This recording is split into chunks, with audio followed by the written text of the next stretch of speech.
नमस्कार। Vision IAS के news today के इस अंक में आप सभी का स्वागत है। इस अंक में हम आपके लिए लेकर आए हैं यूपीएससी परीक्षा की दृष्टि से महत्वपूर्ण कुछ अहम खबरें। इस अंक के साथ मैं हूँ दिव्या सिंह। आइए सबसे पहले बात करते हैं इस अंक की हेडलाइंस के बारे में। भारत की वित्त मंत्री ने कहा है कि विश्व बैंक में सुधार का ये ऐतिहासिक अवसर है। डार्क मैटर का विस्तृत मानचित्रण आइंस्टीन के गुरुत्वाकर्षण सिद्धांत की पुष्टि करता है। चीन चंद्रमा पर रहने योग्य अवसंरचना के निर्माण के लिए योजना बना रहा है। अंतर्राष्ट्रीय परमाणु ऊर्जा एजेंसी के अनुसार पुनर्चक्रण वाले स्क्रैप में रेडियोधर्मी संदूषण का स्तर बढ़ रहा है। आंध्र प्रदेश में शून्य बजट प्राकृतिक कृषि से पारंपरिक पद्धतियों की तुलना में अधिक उपज प्राप्त हुई है। दक्षिणी महासागर के संसाधनों में बढ़ती व्यावसायिक रुचि अंटार्कटिका के आसपास संरक्षण प्रयासों को विफल कर रही है। और आइए अब खबरों पर विस्तार से चर्चा करते हैं। भारत की वित्त मंत्री ने कहा है कि विश्व बैंक में सुधार का ये ऐतिहासिक अवसर है। हाल ही में वित्त मंत्री ने बहुपक्षीय विकास बैंकों यानी एमडीबीज के विकास क्रम पर एक परिचर्चा में भाग लिया था। इस परिचर्चा के दौरान उन्होंने एमडीबीज के विकास क्रम से संबंधित 2 मुद्दों को उजागर किया था, जिसमें पहला मुद्दा था वैश्विक विकास संबंधी चुनौतियों की परिभाषा पर आम सहमति बनाना और दूसरा मुद्दा था विश्व बैंक समूह की वित्तीय और परिचालन क्षमता में वृद्धि करना। सुधार के और क्षेत्रों की बात करें तो इसमें मताधिकार शक्ति और प्रशासन में अमेरिका और G7 के अन्य सदस्य देशों का प्रभुत्व है। चीन जैसे गैर पारंपरिक ऋणदाताओं के उदय को देखते हुए विश्व बैंक समूह ऋणदाता और विकासात्मक संस्थान के रूप में अपने उद्देश्यों को पुनर्परिभाषित नहीं कर पाया है। इसके अलावा विश्व बैंक की रिपोर्ट्स की विश्वसनीयता और आर्थिक प्रदर्शन पर इसके पूर्वानुमानों पर सवाल उठाए जाते रहे हैं। जलवायु और विकास सहायता तथा जलवायु उत्सर्जन और अनुकूलन प्राथमिकताओं के बीच सही संतुलन स्थापित करना भी जरूरी है। विश्व बैंक द्वारा आरोपित संरचनात्मक समायोजन कार्यक्रम यानी स्ट्रक्चरल एडजस्टमेंट प्रोग्राम्स एसएपीज ने विकासशील देशों को गंभीर रूप से प्रभावित किया है। एसएपीज ने उद्योगों के निजीकरण, सरकारी खर्च में कटौती, उपयोगकर्ता शुल्क लगाने, बाजार आधारित मूल्य निर्धारण, उच्च ब्याज दर निर्धारण और व्यापार उदारीकरण जैसे उपायों को जबरन लागू किया है। इसीलिए कई उपाय सुझाए गए हैं, जैसे कि विकासशील देशों को अधिक मताधिकार शक्ति देनी चाहिए, संसाधन जुटाने के नवीन रूपों का उपयोग किया जाना चाहिए, इनमें निजी क्षेत्र की भूमिका को बढ़ाना भी शामिल है। विश्व बैंक के निर्णय समावेशी और सहमति आधारित होने चाहिए। साथ ही इसे क्लाइंट देशों के विकास परिप्रेक्ष्यों और प्राथमिकताओं को पहचानना चाहिए। विश्व बैंक समूह की बात करें तो इसका मुख्यालय वॉशिंगटन डीसी संयुक्त राज्य अमेरिका में है। इसकी उत्पत्ति संयुक्त राष्ट्र की एक विशेष एजेंसी के तौर पर हुई है। इस संस्था की उत्पत्ति अंतर्राष्ट्रीय मुद्रा कोष के साथ हुई है। इन दोनों संस्थाओं की स्थापना जुलाई 1944 में संयुक्त राज्य अमेरिका के न्यू हैम्पशायर में आयोजित संयुक्त राष्ट्र ब्रेटन वुड्स सम्मेलन से हुई थी। इसलिए इन दोनों संस्थाओं को ब्रेटन वुड्स ट्विंस के नाम से भी जाना जाता है। आज विश्व बैंक समूह में 5 संगठन शामिल हैं। अंतर्राष्ट्रीय पुनर्निर्माण और विकास बैंक यानी आईबीआरडी, जिसकी स्थापना 1944 में हुई थी। ये मध्यम आय और उधार प्राप्त करने योग्य निम्न आय वाले देशों को ऋण देता है। इसके अलावा अंतर्राष्ट्रीय वित्त निगम यानी आईएफसी, ये वर्ष 1956 में स्थापित किया गया। ये सबसे बड़ा वैश्विक संस्थान है जो विशेष रूप से निजी क्षेत्र पर केंद्रित है। इसके अलावा आईडीए यानी कि अंतर्राष्ट्रीय विकास संघ,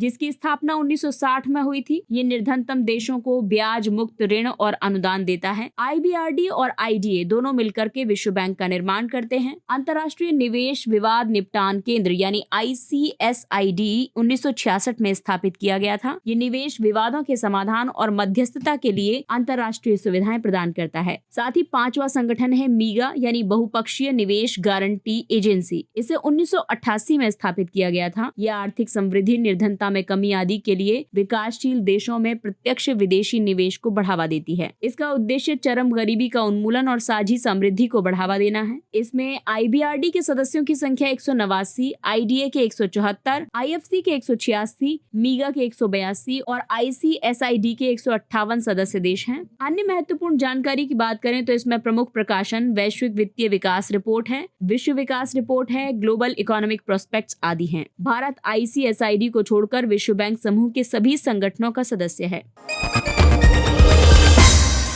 डार्क मैटर का विस्तृत मानचित्रण आइंस्टीन के गुरुत्वाकर्षण सिद्धांत की पुष्टि करता है। खगोलविदों ने डार्क मैटर का सबसे विस्तृत मानचित्र तैयार किया है और इसमें ये दिखाया गया है कि ब्रह्मांड की लंपीनेस और जिस दर से ये बढ़ रहा है दोनों अपेक्षा के अनुरूप हैं, जैसा कि आइंस्टीन के गुरुत्वाकर्षण के सिद्धांत का उपयोग करके भविष्यवाणी की गई थी। ये मानचित्र द क्राइसिस इन कॉस्मोलॉजी नाम से चल रही बहस पर नई जानकारी प्रदान करता है। ये सुझाव देता है कि डार्क मैटर पर्याप्त रूप से लंपी नहीं है। इस संकट की उत्पत्ति माप के लिए उपयोग किए गए अलग बैकग्राउंड प्रकाश से हुई है। ये प्रकाश कॉस्मिक माइक्रोवेव बैकग्राउंड की बजाय आकाश गंगाओं में तारों से उत्सर्जित होता है। नए मानचित्र में CMB में उत्सर्जित प्रकाश का उपयोग किया गया है। ये प्रकाश बिग बैंग से बचे हुए या ब्रह्मांड के आरंभ होने के समय का विकिरण है। साथ ही मानचित्र में डार्क मैटर की सांद्रता की मैपिंग के लिए गुरुत्वाकर्षण लेंसिंग का उपयोग किया गया है। गुरुत्वाकर्षण लेंसिंग तब घटित होती है जब कोई विशाल पिंड ब्रह्मांडीय दूरबीन के रूप में कार्य करते हुए अपने पीछे के पिंड से उत्सर्जित विकास को विकृत कर देता है और बढ़ा देता है, और इस वजह से सुदूर आकाशगंगाएं ज्यादा उज्जवल प्रतीत होती हैं। सामान्य पदार्थ के विपरीत डार्क मैटर विद्युत चुंबकीय बल के साथ अंतरक्रिया नहीं करता है, और इसका मतलब ये है कि ये न तो प्रकाश को अवशोषित करता है, न ही परावर्तित करता है और न ही उत्सर्जित करता है, और इस कारण इसे खोजना बहुत मुश्किल हो जाता है। अदृश्य होने की वजह से शोधकर्ता इस विषय पर शोध करते हैं कि डार्क मैटर विशाल पिंडों के गुरुत्वाकर्षण के साथ कैसे अंतरक्रिया करता है, जैसे कि आकाशगंगा समूहों और डार्क मैटर के लंप्स के साथ।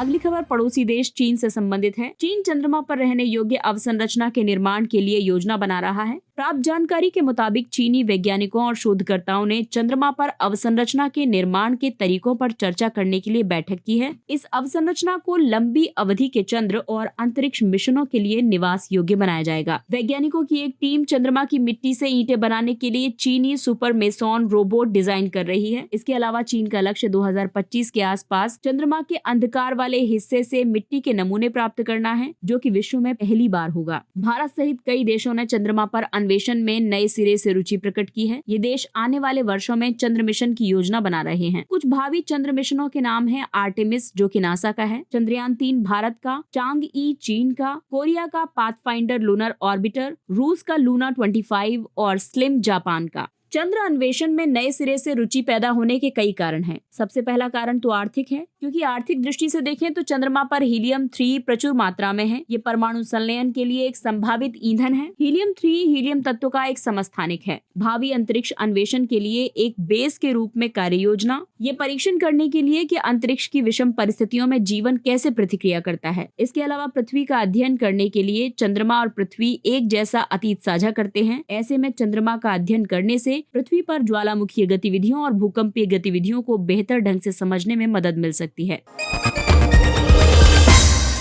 अंतर्राष्ट्रीय परमाणु ऊर्जा एजेंसी के मुताबिक पुनर्चक्रण वाले स्क्रैप में रेडियोधर्मी संदूषण का स्तर बढ़ रहा है। ये जानकारी IAEA द्वारा जारी नवीनतम इंसिडेंट एंड ट्रैफिकिंग डेटाबेस से प्राप्त हुई है। इस डेटाबेस ने और भी कई तथ्यों को रेखांकित किया है, जैसे कि रेडियोधर्मी युक्त अपशिष्ट उत्पादों का जोखिम प्रबंधन पर ध्यान दिए बिना तेजी से पुनर्चक्रण किया जा रहा है। संदूषण का सबसे आम स्रोत फीड सामग्री है, जिनसे उत्पाद का निर्माण किया जाता है। ये फीड सामग्री अक्सर धातु पुनर्चक्रण उद्योग से प्राप्त होती है। ITDB की शुरुआत 1995 में IAEA सचिवालय ने की थी। इसे कई उद्देश्यों के लिए निर्मित किया गया था। परमाणु और अन्य रेडियोधर्मी सामग्रियों से जुड़ी अवैध तस्करी और अन्य संबंधित अनधिकृत गतिविधियों से निपटने में देशों की सहायता करना। इसके अलावा रिपोर्ट की गई सूचनाओं का रखरखाव और उनका विश्लेषण करना, ताकि साझा खतरों, प्रवृत्तियों और पैटर्न की पहचान की जा सके। ITDB यानी इंसिडेंट एंड ट्रैफिकिंग डेटाबेस राष्ट्रीय परमाणु ऊर्जा एजेंसी की परमाणु सुरक्षा योजना का एक हिस्सा है। इसके उद्देश्य हैं राष्ट्रीय परमाणु सुरक्षा व्यवस्थाओं की स्थापना, प्रबंधन और रखरखाव में देशों की सहायता करना, प्रभावी परमाणु सुरक्षा प्राप्त करने के वैश्विक प्रयासों में योगदान देना, परमाणु सुरक्षा पर अंतर्राष्ट्रीय सहयोग को सुगम बनाना और जागरूकता बढ़ाना। रेडियोधर्मी उत्पादों से सुरक्षा सुनिश्चित करने के लिए भारत द्वारा कई पहलें आरंभ की गई हैं, जैसे कि परमाणु ऊर्जा अधिनियम 1962 बनाया गया है। ये परमाणु ऊर्जा और आयनी कारक विकिरण के उपयोग से संबंधित सभी गतिविधियों के लिए विनियामक ढांचा तैयार करता है। परमाणु ऊर्जा विनियामक बोर्ड की स्थापना की गई है। ये विनियामक कार्य करता है और सुरक्षा उपायों का कार्यान्वयन करता है। परमाणु ऊर्जा विकिरण सुरक्षा नियम 2004 बनाए गए हैं। परमाणु ऊर्जा खाद्य और संबद्ध उत्पादों का विकिरण प्रसंस्करण नियम 2012 बनाए गए हैं।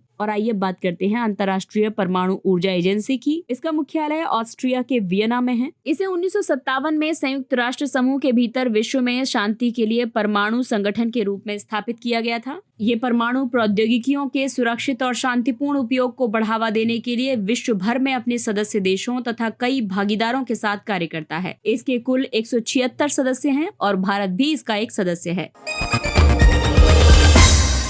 अगली खबर कृषि क्षेत्र से जुड़ी हुई है। आंध्र प्रदेश में शून्य बजट प्राकृतिक कृषि से पारंपरिक पद्धतियों की तुलना में ज्यादा उपज हुई है। हाल ही में ZBNF यानी जीरो बजट नेचुरल फार्मिंग पर एक अध्ययन किया गया था। इस अध्ययन ने जैविक या पारंपरिक खेती की तुलना में ZBNF के माध्यम से काफी अधिक उपज और पोषक तत्वों की अप्रभावित उपलब्धता को रेखांकित किया है। जैविक या पारंपरिक खेती सिंथेटिक उर्वरकों और कीटनाशकों पर आधारित होती है। आंध्र प्रदेश सरकार आंध्र प्रदेश समुदाय प्रबंधित प्राकृतिक कृषि कार्यक्रम के तहत रसायन मुक्त खेती पर बल दे रही है। ZBNF प्राकृतिक कृषि की एक तकनीक है। इसमें रसायनों का उपयोग नहीं होता है। इसमें इनपुट्स की खरीद के लिए अधिक धन खर्च करने या ऋण लेने की कोई जरूरत नहीं है। ये 4 स्तंभों पर आधारित होती है। ये पारंपरिक भारतीय प्रथाओं पर आधारित रसायन मुक्त कृषि की एक विधि है। जीरो बजट नेचुरल फार्मिंग उत्पादन की लागत को 0 तक कम कर देती है और इसका कारण ये है कि इससे खेत में या उसके आसपास उपलब्ध प्राकृतिक संसाधनों का उपयोग किया जाता है। इसे मूल रूप से महाराष्ट्र के कृषि विशेषज्ञ सुभाष पालेकर ने प्रचारित किया था। जीरो बजट नेचुरल फार्मिंग को केंद्रीय बजट 2019-20 में प्रस्तुत किया गया था। जीरो बजट नेचुरल फार्मिंग के लाभों की बात करें तो इसमें रासायनिक कृषि की अपेक्षा जल और बिजली की बहुत कम मात्रा की जरूरत होती है। ये स्थानीय रूप से उपलब्ध संसाधनों का उपयोग करके खेती की लागत को कम कर देती है। ये मृदा के पोषण, उर्वरता, कीट और बीजों का प्रबंधन करता है। इसके तहत 4 प्रोसेस अपनाए जाते हैं जिसमें शामिल है बीजामृत, जीवामृत, आच्छादन और बफासा। अब देखिए बीजामृत के तहत क्या होता है कि गाय के गोबर और गोमूत्र से बीजोपचार किया जाता है। जीवामृत के तहत स्थानीय रूप से उपलब्ध गाय के गोबर और गोमूत्र से जैविक खाद और कीटनाशक बनाए जाते हैं। आच्छादन यानी मल्चिंग में मृदा में अनुकूल सूक्ष्म जलवायु सुनिश्चित करने के लिए की जाने वाली गतिविधियां शामिल हैं। इसके अलावा वफासा में मृदा में वायु और जल के अणुओं की उपलब्धता सुनिश्चित की जाती है। और आइए बात करते हैं अंटार्कटिका की। दक्षिणी महासागर के संसाधनों में बढ़ती व्यावसायिक रुचि अंटार्कटिका के आसपास संरक्षण प्रयासों को विफल कर रही है। अंटार्कटिका के चारों ओर फैला दक्षिणी महासागर वैश्विक महासागरीय क्षेत्र का लगभग 10% हिस्सा है। साथ ही यहाँ लगभग 10,000 विशेष ध्रुवीय प्रजातियां पाई जाती हैं। इस क्षेत्र में जलवायु परिवर्तन और मानव जनित गतिविधियों के कारण समुद्री पर्यावासों में परिवर्तन हो रहा है और इसकी वजह से समुद्री हिम और हिमावरण के नीचे समुद्री नीतल पर आश्रय लेने वाले जीवों के पर्यावासों को नुकसान पहुंच रहा है। बड़ी मात्रा में क्रिल पकड़े जाने के कारण उन जीवों के लिए खतरा उत्पन्न हो गया है जो इनका शिकार करते हैं, जैसे कि व्हेल, सील और पेंगुइन। अंटार्कटिका का महत्व इसलिए भी है क्योंकि अंटार्कटिका और इसके आसपास का दक्षिणी महासागर पृथ्वी की महासागरीय एवं वायुमंडलीय प्रणालियों के प्रमुख चालक हैं। अंटार्कटिका का पर्यावरण जलवायु परिवर्तन के लिए एक मूल्यवान मानक प्रदान करता है। अंटार्कटिका की हिम सूर्य की कुछ किरणों को पृथ्वी से विक्षेपित कर देती हैं। इससे तापमान रहने योग्य बना रहता है। अंटार्कटिका की सुरक्षा के लिए कई वैश्विक प्रयास किए गए हैं, जैसे कि वर्ष 1959 में अंटार्कटिका संधि पर हस्ताक्षर किए गए थे। इसका उद्देश्य अंटार्कटिका को विसैन्यीकृत करना, अंतर्राष्ट्रीय वैज्ञानिक सहयोग को बढ़ावा देना आदि थे। भारत इस संधि का सदस्य है। अंटार्कटिका सील्स के संरक्षण के लिए अभिसमय 1972 लाया गया। अंटार्कटिका समुद्री सजीव संसाधनों के संरक्षण पर अभिसमय 1982 लाया गया, जिसे भारत द्वारा अनुसमर्थित किया गया। अंटार्कटिका संधि के लिए मैड्रिड प्रोटोकॉल लाया गया, जिसके तहत पर्यावरण संरक्षण पर प्रोटोकॉल 1991 लाया गया। भारत इसका एक हस्ताक्षरकर्ता राष्ट्र है। भारतीय अंटार्कटिक कार्यक्रम 1981 में शुरू किया गया। इसके अंतर्गत अंटार्कटिका में अनुसंधान के लिए दक्षिण गंगोत्री को 1983 में, मैत्री 1988 में और 2012 में भारती को मिलाकर 3 बेस स्टेशन स्थापित किए गए थे। इनमें से मैत्री और भारती अब भी पूरी तरह से कार्यरत हैं। और आइए अब बात करते हैं कुछ अन्य महत्वपूर्ण सुर्खियों के बारे में। वचन विबंधन का सिद्धांत यानी प्रॉमिसरी एस्टोपेल। अग्निपथ योजना से संबंधित एक सुनवाई में वादी ने वचन विबंधन के सिद्धांत का हवाला दिया है। वचन विबंधन एक अवधारणा है जो संविदात्मक कानूनों के रूप में विकसित हुई है। प्रॉमिसरी एस्टोपल का ये सिद्धांत अनिवार्य रूप से एक वचनदाता को इस आधार पर एक समझौते से पीछे हटने से रोकता है कि ऐसा कोई औपचारिक विचारण नहीं हुआ है। इसे एक वादी द्वारा समझौते के निष्पादन को सुनिश्चित करने या फिर समझौते को पूरा करने में विफलता के लिए मुआवजे की मांग करने के लिए लागू करवाया जाता है। छगनपाल केशवलाल मेहता बनाम पटेल नरनदास हरिभाई वाद में सुप्रीम कोर्ट ने एक चेकलिस्ट को सूचीबद्ध करके आदेश दिया था कि इस सिद्धांत को कब लागू किया जा सकता है। अगला टॉपिक है रंगनाथ मिश्रा आयोग। सुप्रीम कोर्ट ने कहा था कि रंगनाथ मिश्रा रिपोर्ट पर सरकार को अपने रुख की फिर से जांच करने की आवश्यकता हो सकती है। रंगनाथ मिश्रा आयोग धार्मिक और भाषाई अल्पसंख्यकों के लिए राष्ट्रीय आयोग के रूप में जाना जाता है। इसका गठन देश में भाषाई और धार्मिक अल्पसंख्यकों से संबंधित अलग अलग मुद्दों को रेखांकित करने के लिए किया गया था। आयोग की रिपोर्ट 2007 में आई। इसमें सिफारिश की गई थी कि अनुसूचित जाति का दर्जा पूरी तरह से धर्म से अलग कर देना चाहिए। साथ ही इसे अनुसूचित जनजातियों की तरह धर्म तटस्थ बनाया जाना चाहिए। इसने इस्लाम और ईसाई धर्म अपनाने वाले दलितों को अनुसूचित जाति का दर्जा प्राप्त करने की अनुमति देने की सिफारिश की थी। अगला टॉपिक है संयुक्त राष्ट्र जनसंख्या और विकास आयोग UNCPD। हाल ही में UNCPD का 56वां सत्र न्यूयॉर्क में आयोजित किया गया। अधिकतर देश शिक्षा में एक तिहरे संकट का सामना कर रहे हैं। ये 3 संकट हैं: समानता और समावेशन का संकट, गुणवत्ता का संकट और प्रासंगिकता का संकट। दुनिया भर में 13 करोड़ लड़कियां वर्तमान में स्कूल नहीं जाती हैं। आर्थिक और सामाजिक परिषद ने 1946 में एक जनसंख्या आयोग की स्थापना की थी और बाद में 1994 में महासभा ने इसे बदलकर जनसंख्या और विकास आयोग कर दिया था। ये आयोग आर्थिक और सामाजिक परिषद द्वारा चुने गए 47 सदस्य देशों से मिलकर बना है। इन्हें 4 साल की अवधि के लिए चुना गया है। भारत 2025 तक इसका सदस्य रहेगा। अगला टॉपिक है अंतर्राष्ट्रीय विमानन सुरक्षा आकलन कार्यक्रम। भारत को IASA की श्रेणी 1 में रखा गया है। IASA को संयुक्त राज्य अमेरिका के फेडरल एविएशन एडमिनिस्ट्रेशन ने तैयार किया है। IASA को अंतर्राष्ट्रीय नागर विमानन संगठन शिकागो कन्वेंशन द्वारा स्थापित सुरक्षा मानकों के आधार पर संकलित किया गया है। ये किसी देश की अंतर्राष्ट्रीय विमानन सुरक्षा मानकों का पालन करने की क्षमता पर ध्यान केंद्रित करता है। ICAO में सुरक्षा उपायों के लिए कई महत्वपूर्ण घटक शामिल किए गए हैं। ये घटक हैं प्राथमिक विमानन कानून, विशिष्ट परिचालन विनियम, राज्य नागर विमानन प्रणाली और सुरक्षा निरीक्षण कार्य। अगला टॉपिक है मिनी रत्न श्रेणी 1 का दर्जा। भारतीय सौर ऊर्जा निगम को मिनी रत्न श्रेणी 1 का दर्जा दिया गया है। SECI केंद्र सरकार का एक सार्वजनिक क्षेत्रक उपक्रम है। ये नवीन और नवीकरणीय ऊर्जा मंत्रालय के प्रशासनिक नियंत्रण के अधीन है। मिनी रत्न 1 दर्जा पात्रता की बात करें तो ऐसे केंद्रीय सार्वजनिक क्षेत्रक के उद्यम जिन्होंने पिछले 3 वर्षों में लगातार लाभ कमाया है। 3 वर्षों में से कम 1 वर्ष में पूर्व कर लाभ 30 करोड़ रुपए या उससे ज्यादा रहा है तथा जिनका एक धनात्मक निवल मूल्य है। इसका लाभ ये होगा कि संचालन में ज्यादा स्वायत्तता मिलेगी, निवेश के लिए अधिक वित्तीय शक्तियां प्राप्त होंगी, बेहतर कॉर्पोरेट गवर्नेंस होगा और प्रतिस्पर्धात्मक लाभ होगा। अगला टॉपिक है नमामि गंगे कार्यक्रम। जल संरक्षण और नदी कायाकल्प के प्रति युवाओं को प्रेरित करने के लिए NGP ने 49 विश्वविद्यालयों के साथ एक समझौते पर हस्ताक्षर किए हैं। NGP जल शक्ति मंत्रालय के अधीन संचालित है। ये गंगा के प्रदूषण के प्रभावी उन्मूलन और नदी संरक्षण तथा कायाकल्प के उद्देश्यों को पूरा करने के लिए एक एकीकृत संरक्षण मिशन है। इसे 2014 में लॉन्च किया गया था और वर्तमान में इसे 2026 तक बढ़ा दिया गया है। NGP के तहत कोई राज्यवार आवंटन नहीं किया गया है। NGP के तहत हस्तक्षेपों में शामिल है अपशिष्ट जल उपचार, ठोस अपशिष्ट प्रबंधन, रिवर फ्रंट प्रबंधन, ई प्रवाह, वनीकरण और जैव विविधता संरक्षण। NGP के तहत केंद्रीय प्रदूषण नियंत्रण बोर्ड गंगा नदी के जल की गुणवत्ता के आकलन के लिए अध्ययन कर रहा है। अंतर सरकारी वार्ता निकाय INB की 5वीं बैठक के दौरान महामारी समझौते के प्रारूप पर चर्चा की गई। INB की स्थापना 2021 में विश्व स्वास्थ्य सभा ने की थी। विश्व स्वास्थ्य सभा विश्व स्वास्थ्य संगठन की सर्वोच्च निर्णय लेने वाली संस्था है। इसमें WHO के 194 देश शामिल हैं। इसे महामारी की रोकथाम, तैयारियों और प्रतिक्रियाओं को मजबूत करने के लिए एक कन्वेंशन, समझौते या अन्य अंतर्राष्ट्रीय साधन का प्रारूप तैयार करने और वार्ता करने के लिए स्थापित किया गया था। H3N8 bird flu. चीन में H3N8 की वजह से पहली बार किसी मनुष्य की मृत्यु दर्ज की गई है। H3N8 इन्फ्लुएंजा ए वायरस का एक उप प्रकार है। ये मुख्य रूप से पक्षियों को प्रभावित करता है, विशेष रूप से जंगली जल पक्षी और तटीय पक्षियों को। मनुष्य आमतौर पर इससे संक्रमित नहीं होते हैं, लेकिन मानव संक्रमण के कुछ दुर्लभ मामले सामने आए हैं। H3N8 बर्ड फ्लू के सरलता से मानव संचरण का कोई प्रमाण नहीं है।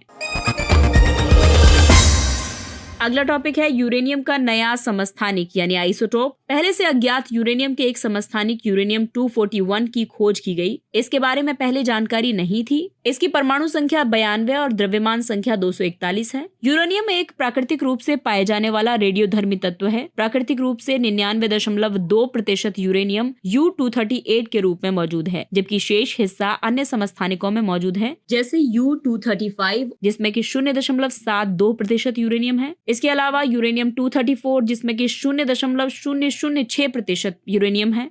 सैद्धांतिक गणना के तौर पर इसमें 40 मिनट का आधा जीवन हो सकता है। इस नए समस्थानिक को मल्टी न्यूक्लियॉन ट्रांसफर नामक एक प्रक्रिया के दौरान खोजा गया है। इस प्रक्रिया में 2 समस्थानिकों ने प्रोटॉन और न्यूट्रॉन का आदान प्रदान किया था। अब इस नए समस्थानिक से ये लाभ होगा कि ये परमाणु भौतिकी की हमारी समझ को और ज्यादा परिष्कृत करेगा, परमाणु ऊर्जा संयंत्रों को डिजाइन करने और विस्फोट करने वाले तारों के प्रतिरूपण में मदद करेगा।